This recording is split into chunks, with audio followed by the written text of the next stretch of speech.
वाणिज्यिक कृषि।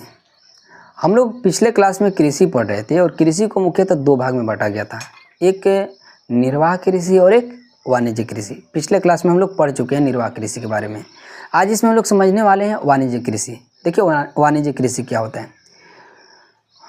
अगर हम लोग कमर्शियल एग्रीकल्चर की बात करेंगे, यह कुल मिलाकर के व्यवसाय के लिए होता है, लोगों की आमदनी को बढ़ाने के लिए होता है, आय को बढ़ाने के लिए होता है।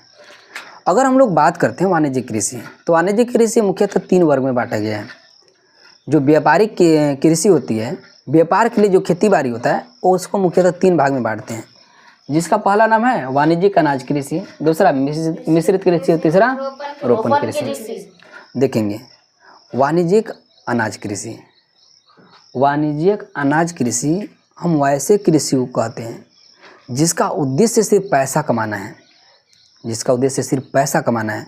यानी कि जो खेती हम इसमें करेंगे वाणिज्यिक अनाज कृषि में, उस खेती को ओनली फॉर मार्केट में बेचने के व्यू से करेंगे, मार्केट में बेचने के व्यू से करेंगे। यानी कि जैसे सब्जी का उत्पादन करते हैं ना, तो जब सब्जी का उत्पादन करते हैं क्या सिर्फ घरे खाने के लिए करते हैं?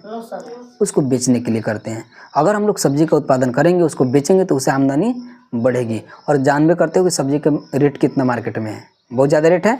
अगर आज के समय में, अभी के समय में अगर किसी के पास टमाटर की खेती होगा, टमाटर जानते हो ना, बहुत ज़्यादा रेट उसका 80 रुपये के जी। अभी का जो समय है, इस समय 80 रुपये के जी टमाटर का रेट है। करेली जिसके पास होगा 60 रुपये के जी होगा, है ना। अभी के समय में मतलब सब्जी का बहुत ज़्यादा रेट है और खाने वाला की संख्या भी बहुत ज़्यादा है, प्रोडक्शन करने वाला की संख्या कम है। इसलिए सब्जी का जो उत्पादन होता है वह वाणिज्य के लिए होता है, व्यवसाय के लिए होता है, लाभ के लिए होता है। कोई दिक्कत? तो ऐसे कृषि को हम लोग कहते हैं वाणिज्यिक कृषि। कोई दिक्कत नहीं। जैसे हम लोग देखेंगे उत्तरी अमेरिका, यूरोप और एशिया, दक्षिण अमेरिका और ऑस्ट्रेलिया, इसमें देखेंगे उत्तरी अमेरिका में प्रेरीज हो गया, यूरोप और एशिया में स्टेपीज हो गया, दक्षिण अमेरिका में पंपास हो गया और ऑस्ट्रेलिया में डाउन्स हो गया। ये जितनी भी सारे जगह हैं, यहाँ पर गेहूँ का सर्वाधिक खेती की जाती है। और सभी को पता होगा कि जो गेहूँ का उत्पादन होता है, यानी गेहूँ का जो उपयोग होता है, बहुत सारी मतलब सामग्री बनाने में होता है, खाद्य सामग्री बनाने में बहुत ज़्यादा। जैसे बिस्किट का उपयोग गेहूं से तो होता है, आटा से होता है। और इससे देखो कि मतलब लगभग होटल के सारे चीज़, खाद्य पदार्थ में सारे चीज़ आटा के ही अधिकतर बनते हैं, नहीं बनते हैं ना। तो इसीलिए देखना गेहूं बहुत ज़्यादा उपयोगी होता है जी। आगे हम लोग समझ लेते हैं मिश्रित कृषि। मिश्रित कृषि क्या होता है? यह कम जगह वाले क्षेत्र में किया जाता है, यानी कम जहाँ पर जगह होता है, स्पेस का अभाव होता है, तो उस जगह पर हम लोग मिश्रित कृषि कहते हैं। जैसे पशुपालन और कृषि। अगर वैसे जगह जहाँ पर पशुपालन और कृषि दोनों को एक साथ किया जा रहा है, तो उसको हम लोग मिश्रित कृषि कहते हैं। जैसे अगर किसी जगह पे मान लो कि हम लोग बरसात के मौसम में धान को उगाते हैं, तो किसी जगह पर किया जाता है कि जो धान के खेत हैं, उस धान को मिल को थोड़ा सा ऊँचा करके और उसमें मछली का पालन कर सकते हैं ना। तो उस जब मछली का पालन हम लोग करेंगे, तो धान तो ऊपर हो जाएगा, उसमें जितने भी कीड़े मकोड़े हो जाएंगे उसको मछलियाँ खा जाएगी, तो नीचे मछली भी तैयार हो जाएगी, ऊपर में धान भी तैयार हो जाएगा। करीब 4 महीना का समय लगता है धान को होने में, लगता है ना। तो उस 4 महीना में मछलियाँ भी हमारे तैयार हो जाएंगी और धान भी ऊपर से तैयार हो जाएगी। जब हम लोग धान को काटेंगे, उस समय मछलियों को पकड़ लेंगे, फिर मार्केट में बेच देंगे। ऊपर से धान की भी फायदा हो गया और नीचे से मछली का भी फायदा हुआ कि नहीं हुआ। और ये मिश्रित कृषि बहुत अच्छे होते हैं जी, ये आमदनी के लिए होते हैं ना। तो ये चीज़ समझ में आ गया। जैसे हम लोग देखेंगे संयुक्त राज्य अमेरिका, अर्जेंटीना, ऑस्ट्रेलिया, न्यूजीलैंड, दक्षिण अफ्रीका और यूरोप, ये सारे जगह पर पशुपालन और कृषि एक साथ में किए जाते हैं। हमारे भारत में भी होते हैं। जैसे देखेंगे बहुत गेहूँ धान होता है ना, अब उसके साथ में देखोगे पुआल बनेगा, पूरा बनेगा, भूसा बनेगा ना। तो ये सारे चीज़ को खाने के लिए हम लोग मवेशी को पाल लेते हैं। जैसे भैंस को पोस लेंगे, गाय को पाल लेंगे ना। वो गाय चाहे भैंस, वो जब अनाज वो भूसा को पुआल को खाएगी, तो क्या मिले उसको देखना, तो वो जीवित रहेगी नहीं रहेगी। अब उससे हम लोग को दूध मिलेगा कि नहीं मिलेगा। तो वह एक तरह से फ़ायदेमंद चीज़ है। हम लोग एक साथ में लगभग देखा ग्रामीण क्षेत्र में भारत के हर एक घर में, अगर जिसके घर खेती होता होगा उसके घर मवेशी ज़रूर होगा, है कि नहीं है।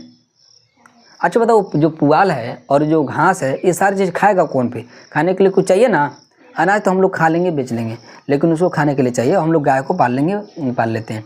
अगर यही रोपण कृषि की बात करेंगे, तो रोपण के माध्यम से किया जाता है। याद रखना, ये जो रोपण कृषि होता है, ये वाणिज्यिक अनाज कृषि का ही एक भाग होता है। वाणिज्यिक अनाज कृषि का ही एक भाग होता है, जिसका उपयोग भी हम लोग व्यवसाय के लिए करते हैं, बिजनेस के लिए करते हैं, मार्केट में बेचने के उद्देश्य से करते हैं ना।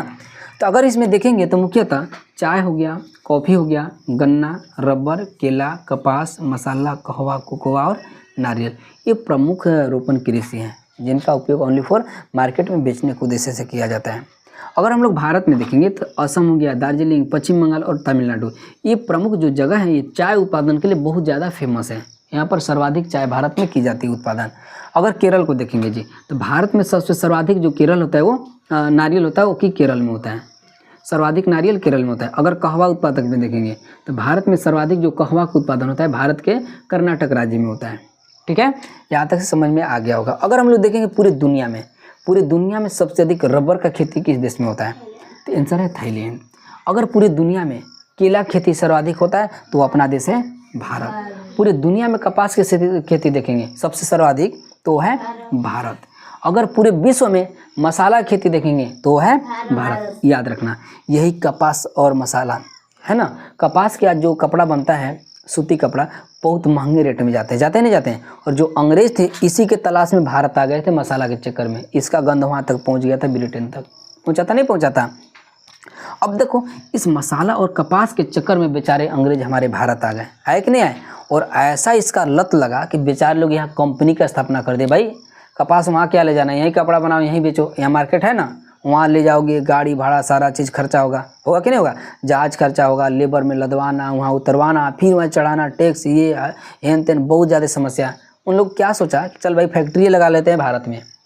फैक्ट्री जब भारत में लगाएंगे तो कच्चा माल यहाँ से खरीदेंगे, यहाँ से नया प्रोडक्शन करेंगे और यहीं के आदमी को बेचेंगे और दोगुना बेनिफिट कमाएंगे। यही तो हुआ था। वैसे करते करते पूरे भारत को गुलाम बना लिया था ये अंग्रेज लोग, बना लिया था ना, 200 वर्षों तक गुलाम बना लिया था जी।